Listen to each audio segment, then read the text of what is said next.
Hi everybody, my name is Phil Dance and I sell John Deere tractors. One of the questions my customers most often ask of me is whether or not the John Deere 1025R tractor is powerful enough to complete most tasks around the home. Over the course of the next few months, we're going to investigate that question by shooting a series of videos featuring the 1025R tractor and a series of John Deere and Frontier line implements. Today we're going to be featuring the 260B Backhoe. This is a John Deere implement and it's designed for 3 different John Deere tractors, including the 1025R, the 1023E, and the 2025R compact tractors. So last time we had graded this road with a box blade, and now we're looking to expand the road into this field right in front of the tractor. Our goal before the end of April is to plant a food plot or a sunflower field here, but in order to do that, you can see that we have a lot of work to do. This field is actually much thicker than the road was. It actually grew up a lot faster and it has much thicker brush, still has some logs in it, and you can see that there's also some bushes that are growing up as well. And today, at least I hope today, I'm going to focus on these 3 stumps. We have this one, which is 3 trees that merged into one.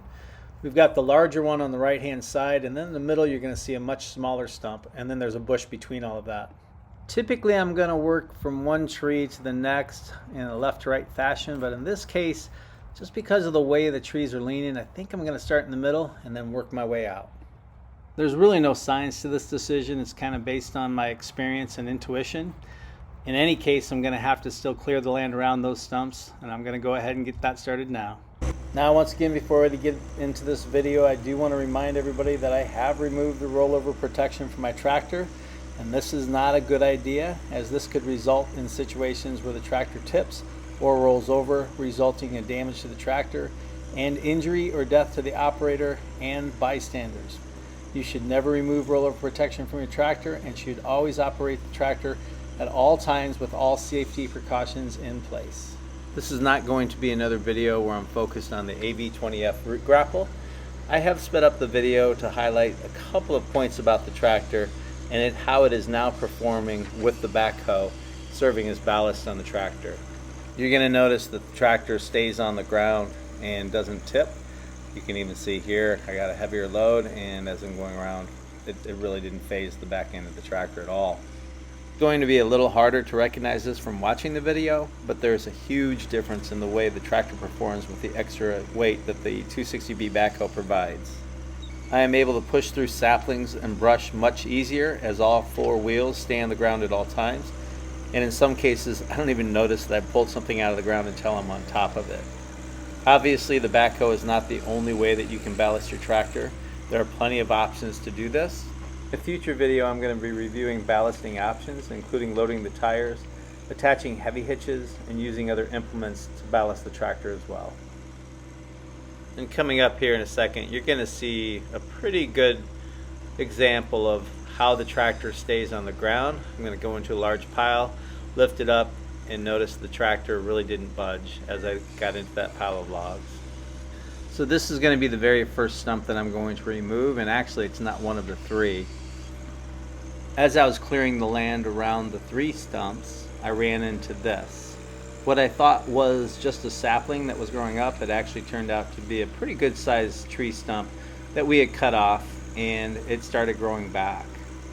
And really this is a good tree to start with as far as some of the basics of using your backhoe to pull something out of the ground, and also to set some expectations of how the tractor is going to perform. The first expectation that you should set for yourself when you're purchasing a backhoe with any tractor of this size, it's not a mini excavator and it's not an excavator. You are not going to pull tree stumps of any size out of the ground with just one swipe of the bucket. When I start digging, I'm going to typically position the tractor so that I can reach behind the tree and also alongside of it. With smaller stumps like this, I'm not going to have to move the tractor very much. So I want to be able to reach behind it and on both sides of it so I can clear it out. I always start digging about a foot or 2 away from the tree stump to start. What I'm doing is looking for a root system A lot of these trees have roots that either go straight into the ground, what we call taproot, and those tend to be the nastier trees to dig out because you got to dig down deep. But most of them have a surface root system that stabilizes the tree against high winds, and I'm looking for those stabilizer roots so that way I can kind of break through them. And a lot of times I'll have to follow a root about 5 or 6 feet away from the tree before I can get it out of the ground.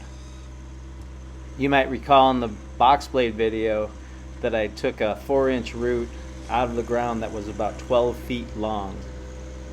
That root was strong enough to stop the tractor cold as I ran across it with the box blade. Expecting to pull a root of that nature out of the ground with one swipe of a bucket is unrealistic. That brings us to the question of what can I realistically expect to pull out of the ground with a backhoe of this size? The answer to that question really lies in how you approach each tree. I have pulled many trees out of the ground of this size in nature. I have pulled trees out of the ground that are a foot in diameter, and I have pulled trees out of the ground that are 3 feet in diameter. The main point that I want to make here is that with every tree you dig out of the ground, you have to be patient. You have to have a good understanding of a tree's root system, and you have to use common sense and know the limits of your tractor. At this point, I've pretty much cleared the roots out of one side of the tree, and now I'm working on the other side. The weight of the tractor with the backhoe and the loader on it is about 2,200 pounds.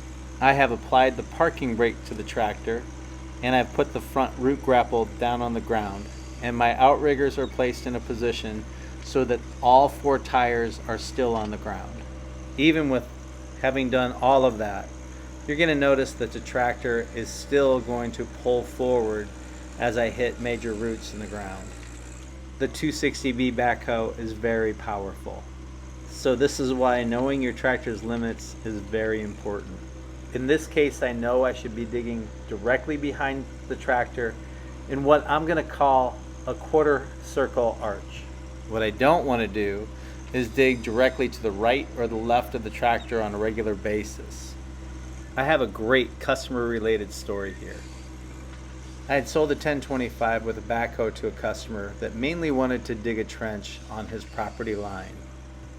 He had the tractor for about 2.5 weeks. One day he came in holding the tire on the rim underneath one arm and the hub of his rim in the other hand. He told me what had happened was he was digging to the side of the tractor, and as he would do so, he would pull the tractor to the left or right as he was digging the trench. Eventually he noticed the tractor was a little wobbly when he was driving, and as he went up the driveway, the tire rim came off of the hub completely. The customer knew that he had made the mistake, and he told me, make sure you let other people know this as well. And these are the mistakes that are going to happen if you don't know your tractor's limits. And doing things like you're doing right now, watching a YouTube video before you get into a project is probably one of the best things you can do to educate yourself. And you can see that I was able to pull the stump out of the ground, no issues. Pushed it off the side there. And at this point, I'm kind of wrapping it up.